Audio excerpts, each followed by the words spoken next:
आप YouTube channel देख रहे हैं, मैं इमरान खान हूँ। नादरीन, एक कमेंट से मैं इस वीलॉग का आगाज़ करता हूँ। मोहम्मद फ़हीम साहब ने कहा और बात बिल्कुल ठीक है, ये ऐसे ही है। यानी पिम्स अस्पताल में जो मशीन ख़राब है उसने बताया कि इमरान खान ठीक है। बस यही सारे सिस्टम की कहानी है। जिन लोगों से पाकिस्तान में निज़ाम चल नहीं रहा, जिन्होंने मईशत तबाह कर दी है, वो ये बताते हैं कि इमरान खान ने ख़राबी की थी। जिन लोगों ने दहशतगर्दी को लाकर पाकिस्तान का अमन व अमान तबाह कर दिया है, दहशतगर्दों को बसा कर, वो ये बताते हैं कि जनाब इमरान खान की वजह से बड़ी बदअमनी हो गई है। जिन लोगों ने मुल्क के साथ गद्दारी की, जिन लोगों ने मुल्क के साथ धोखा किया, फ्रॉड किया, पूरा का पूरा इलेक्शन चोरी करके खा लिया, जिन्होंने अपने हलफ की खिलाफ वर्जी की, वो ये बताते हैं कि कौन गद्दार है और कौन मुहिब्बे वतन है। जिस तरह पिम्स की ख़राब मशीन बताती है कि इमरान खान ठीक है, बस ऐसे ही इन्होंने किया पाकिस्तान के साथ।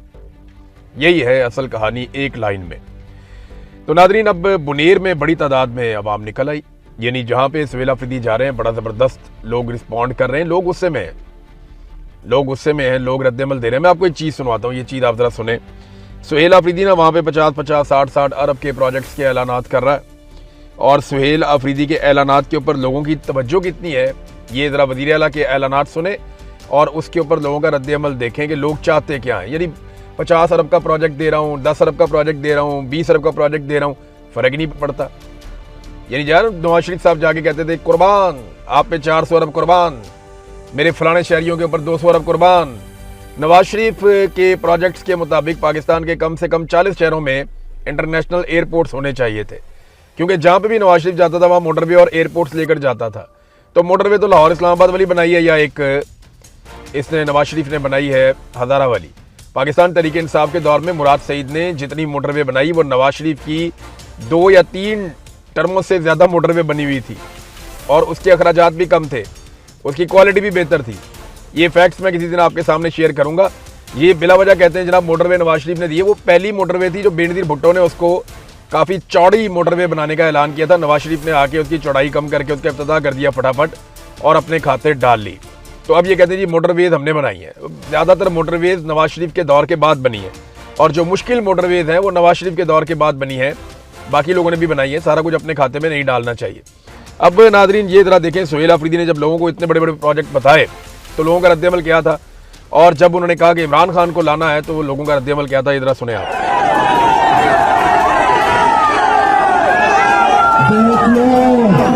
देख लो, सुन लो, तकरीबन 50 अरब रुपए के प्रोजेक्ट का ऐलान कर रहा हूं, लेकिन कोई खुश नहीं हो रहा। इमरान खान चाहिए इनको,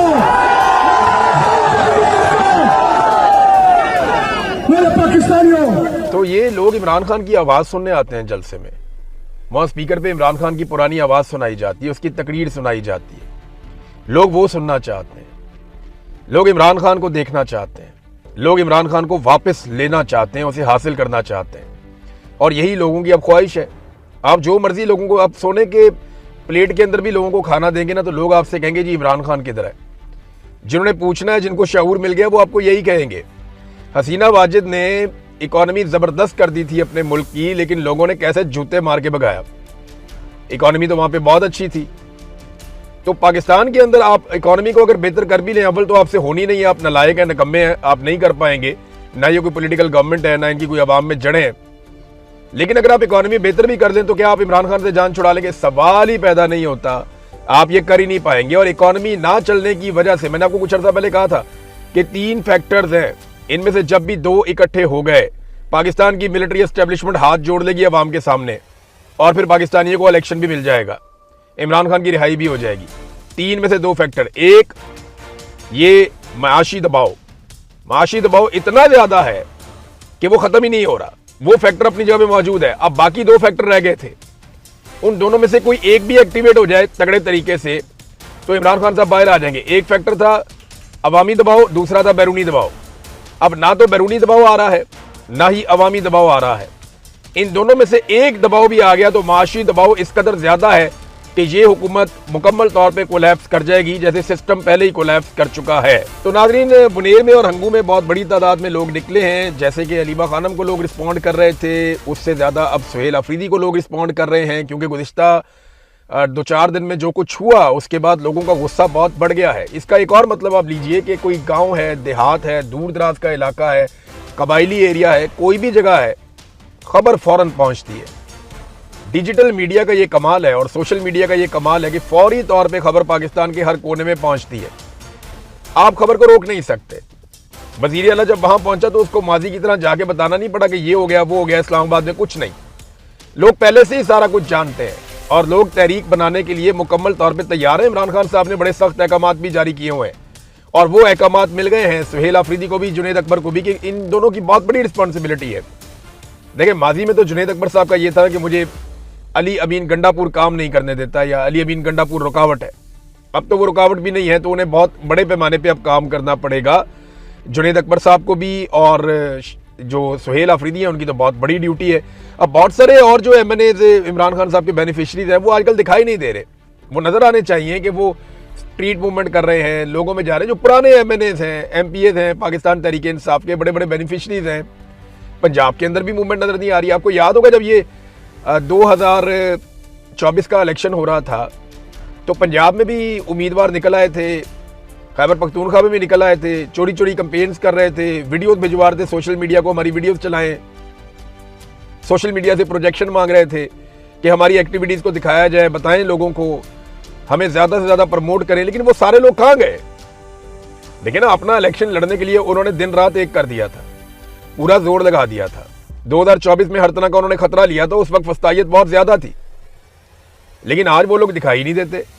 कौन कैंपेन चल रहा है पूरे पंजाब के अंदर? दिखाएं ना, कहाँ पे कोई बड़े पैमाने पे कैंपेन हो रही है। लोग घुसे हुए हैं शहरों के अंदर, गाँव के अंदर, देहातों के अंदर, गलियों मोहल्लों के अंदर, चंद एक लोगों को छोड़ के कोई काम ही नहीं कर रहा। खैबर पख्तूनख्वा में सुहेल अफरीदी आपको नजर आ जाता है, उसके अलावा कौन काम कर रहा है? कहाँ पे गली मोहल्लों के अंदर कैंपेन हो रही है? कौन कौन सा उम्मीदवार अपने अपने हल्के में निकला और लोगों को स्ट्रीट मूवमेंट के लिए आगाही दे रहा है? कोई भी नहीं निकला, कुछ दिखाई नहीं दे रहा। ये आटे में नमक के बराबर है और ये कुछ भी नहीं है। जो लोग काम कर रहे हैं उनको भी डिस्करेज किया जा रहा है। तो होना तो ये चाहिए कि सारे अपने अपने हलकों में निकल जाएं, MPAs अपने हलकों में पहुंचें, MNAs अपने हलकों में पहुंचें, टिकट होल्डर जिन्हें फॉर्म 47 के मुकाबले में हरा दिया गया उनको भी चाहिए कि वो भी सारे अपने हलकों में पहुंचें, अपने लोगों को अंगेज करें, लोगों को तैयार करें कि हमने निकलना है, हमने एहतजाज करना है, किसानों की तहरीक चल रही है उसको सपोर्ट करें, बाकी चीज़ों को। तो फिर ये आप लाखों लोग जो मिलियंस के अंदर आप लेकर जा सकेंगे। अदरवाइज फिर आप इतने बड़े पैमाने पर लोगों को कैसे ले जाएंगे? एक और मसला भी है, PTI की फंडिंग का मसला। PTI को ये सब करने के लिए बहुत बड़े पैमाने पर फंडिंग चाहिए। PTI की सबसे बड़ी फंडिंग पाकिस्तान तहरीक इंसाफ के अपने वोटर और सपोर्टर ही देते हैं। कोई और बाहर से तो इनको इधर उधर से फंडिंग आती नहीं है, या ओवरसीज पाकिस्तानी इनको फंडिंग देते हैं। अब उसके लिए जो मेरे पास इंफॉर्मेशन है, अभी तक कोई खातिर ख्वाह काम शुरू नहीं किया गया।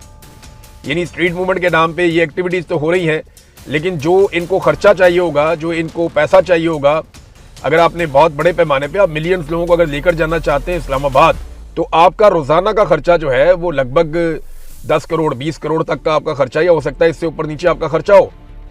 तो इतना खर्चा करने के लिए पैसा किधर है? वो पैसा भी तो आपको अरेंज करना पड़ेगा। अब तक इतना ही, अपना ख्याल रखिएगा, अपने चैनल का भी। अल्लाह हाफ़िज़।